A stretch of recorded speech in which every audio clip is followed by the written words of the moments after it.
and welcome to Theater Advice with OnStage Blog, where we answer your questions on all things theater. I am Greg. I'm a member of the editorial staff of OnStage Blog, and joining me here is Mr. Chris Peterson, founder of OnStage Blog, and a man with over 25 years of experience directing, performing, designing. You've been back of stage, front of house, you name it, you've done it with community theater. Thanks for joining us, Chris. Thanks for having me. So we're answering questions from you. Questions are sent to us at theateradviceosb@gmail.com, and also we're answering questions we found on the internet, including on Reddit. Questions that people pose about whether it's community theater or Broadway shows or anything in between as it relates to theater. So, Chris, you're a great man to answer with all your wealth of knowledge and experience. And the question I have for you today is from Reddit. It's about standing ovations. All right, we're gonna throw this on the screen. I'm gonna read it out loud to you. All right, this is from Reddit user Darth Raspberry. He says, I'm assuming it's a he. But it could be a she. This person said, I attended a show last night in which the audience gave a resounding standing ovation. I didn't want to, but I ended up standing like everyone else, feeling that pressure. As a person who has studied theater, my standards are fairly high. If I give a standing O, I kind of want it to feel like I was really compelled to. Have it feel meaningful, you know? At the same time, I don't want to seem rude to a cast who did a fair job but who didn't wow me. But it made me curious. What is everyone's personal take on giving a standing ovation? And are you cool with being the obvious one person in the audience who isn't standing?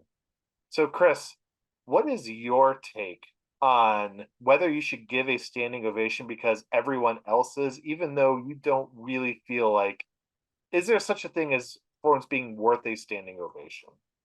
Great question. I wish this person had said what type of show they were seeing, because that would actually add some context to the whole thing. So if, for Okay. instance, they were at a Broadway show and the entire audience stood up and started clapping and they were the one person that didn't, completely acceptable. These are professional actors. They don't expect or need that gratification of a standing ovation every single performance. However, if it's a local children's production of, like, Mary Had a Little Lamb, and there's 12 people in the audience and you're the one person not standing up clapping for these children, then you know what, you might look like the jerk in the audience. And to those people that do that, you are brave individuals to not give standing ovations to children's performances. Now, I will say this though, in a professional setting and in amateur settings and most theater settings, look, I don't think every performance deserves a standing ovation. And I think however someone feels about their own grading system of standing O's and when do I get up and clap, when do I not, that's all you do you. I mean, I think if you're someone that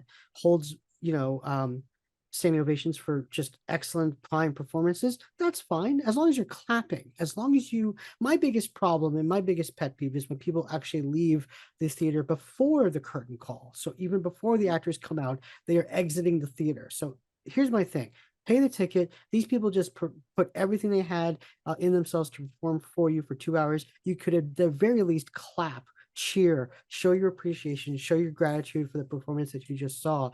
It's okay if you don't stand up or not. Now, I will say this though: if you are in a small theater and you are the one person not standing up for a standing ovation, again, buyer beware. You do you, but just prepared for what happens afterwards, because people might not like you as much as the other audience members. So I have a couple of questions following up on that. So one, have you been at a show as an audience, Chris, where people were giving a standing ovation, but you either didn't want to or actually didn't join the standing ovation because you Yes, and didn't? I'll tell you exactly which production Yeah. it was. So I Yes. went to the Broadway revival of Promises, Promises, and this is back in like 2010, 11, like right around that time. Christian Shenworth, Sean Hayes, Molly Shannon. Not I love the score. It wasn't a great performance. It just wasn't. The performers weren't fantastic. It just wasn't well staged. I didn't like it. Because it was Christian Chenoweth, because it was Sean Hayes. As soon as they come out, people are standing up, cheering, all this other things. I gave a polite clap. I appreciated the effort. I appreciated being there, but I did not give a standing ovation. Thankfully, I was not the only one in the audience that didn't give them standing O. It was a very mixed reaction. Another show that I did that at is the Broadway revival of She Loves Me, which was like in 2015, 2016, with Zachary Levi and Lauren Benatti. And I didn't give a standing ovation there either. I also very rarely give standing But ovations. everyone else did, the But entire. everybody, yeah, but a lot of Okay. people did. And I've also been to community theater productions where, again, in community theater productions, you see a lot more generosity with standing ovations than professional productions. And I've been to my fair share of community theater productions where I will. Here's what I do. I'll do it off to the side. This is my normal clap. Like, good for you, good for you. Now, the higher I go, is how much I like the performance. So I will go as high as this before standing up. And if I'm doing this, this is like great job. Again, when I give you a standing O, it is when you deserve it. I want the actors to know that they've earned a standing O for me. And when I'm doing a standing O, I'm doing an emphatic standing O. I'm not just like standing up and just doing this. I am like, Right. clapping in their face and cheering and all that stuff. So have a grading system that's. Now let me ask you. So my other follow up was, when you were an actor and a director, did you notice? Did you look to see if like everyone was giving a standing ovation? Did you like take it to heart if only half were, or was there ever performances where like no one did, no one gave a standing O? Just and did you? How did you react to that as a director and a performer? Because I think that's part of the question you want the audience want to understand is like, me not giving a standing ovation, is that really like hurting? Yeah, not hurting, but is that really impacting? Do they notice that and feel bad, or That's feel? a great question. And as you were saying that question, I actually thought about the times when I was directing and performing certain productions where I didn't get necessarily the reaction that I thought I would. Here's the truth, and I'm not speaking for every actor on this planet, but no actor goes out on stage expecting a standing ovation. Nobody. Mm, And so when you mm, do get one, it's kind of like always a nice, like, oh, okay, great.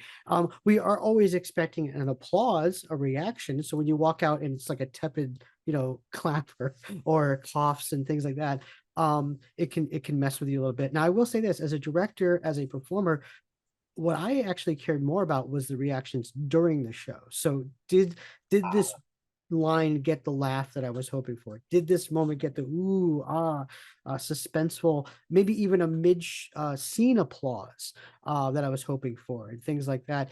That's what I kept track of. So, for instance, if I'm a director and I'm sitting up in behind the back of the theater, and a line that I thought would kill, or a blocking movement that I thought would kill what the audience doesn't, that's when I start to panic. But at the end of the day, if as long as they're clapping at the end, that's all that really mattered to me.